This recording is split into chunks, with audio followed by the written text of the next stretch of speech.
I'm a PEVO, which is Pilot Escort Vehicle Operator, and a lot of times people's first thought is that I must work at an airport. I do not.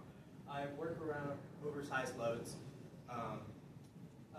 So this is what I'm going over what PEVOs do, what it has to do with me, some of the roles, responsibility, traffic control, some do's and don'ts for you guys, and my interview, what you remember. So pilot car and a PEVO. PEVOs drive pilot cars, which warn other drivers of oversized loads with flags, lights, signs, and make sure loads get from place to place safely.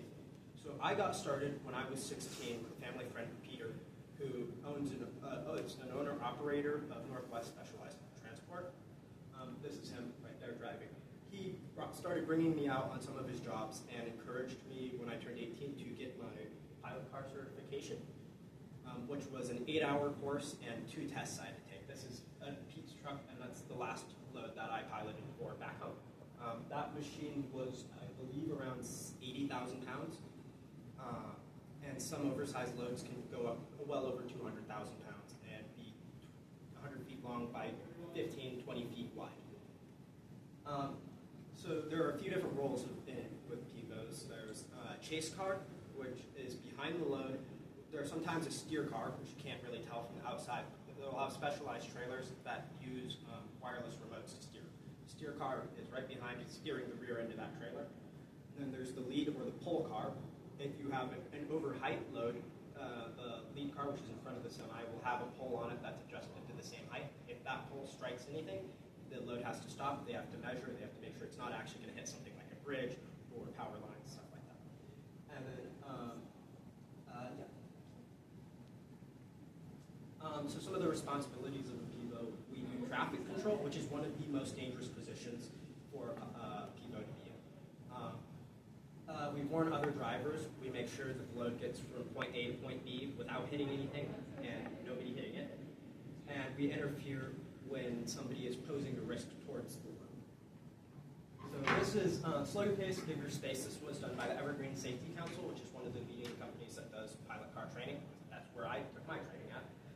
Basically, what they're saying is when you're approaching oversized loads and pilot cars, slow down and give them space. That's one of the best things that you can do as a regular driver. So traffic control, like I said, it's one of the most dangerous positions for a pilot car. Sometimes you might see a PEVO sticking something like this outside of their vehicle window or standing outside. If you see a pilot car with that stop sign, you must stop.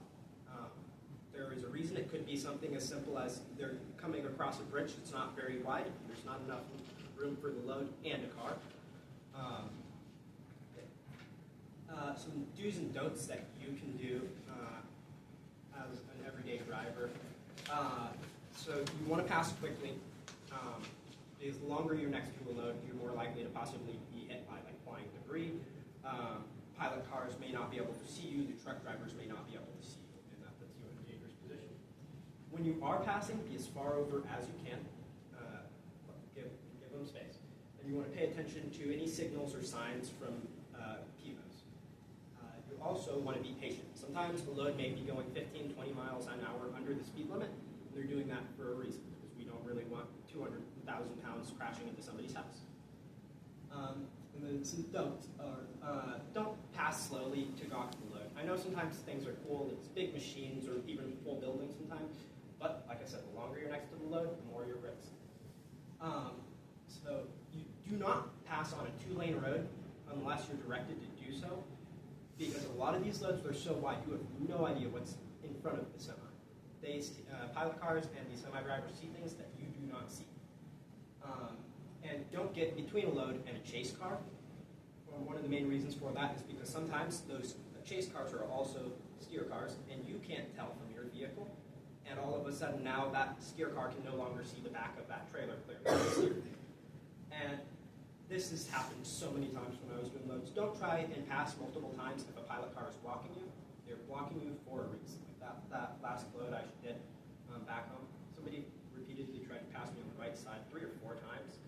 And if I had let them, they would have hit the back of that load.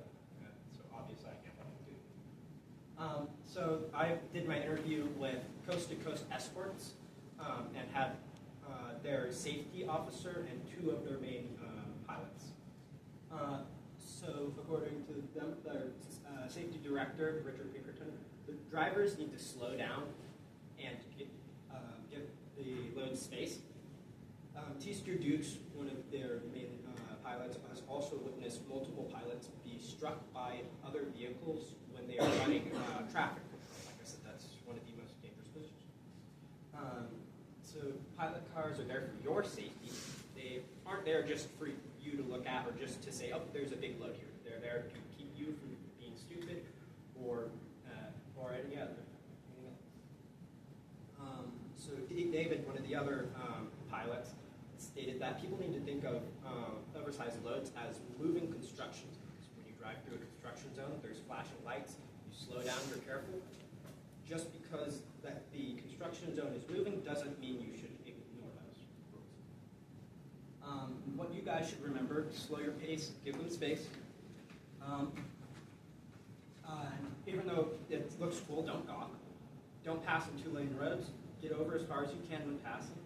And watch for signs and signals, and don't take your time passing. Being a PEVO can be a very high-stress job. There is no limit for how long you can drive for, like there is with truckers. So some of these guys are pushing themselves, driving 15, 18 hours. And by you following these simple rules, you're making it a lot easier for them and a lot safer for everyone. Also, this is a CB radio. This is how we communicate. We're in constant communication throughout the entire thing, telling them, okay, you're clear on this side, you're clear to move over, the lane's good, or maybe if there's emergency vehicles coming up. We're in constant communication.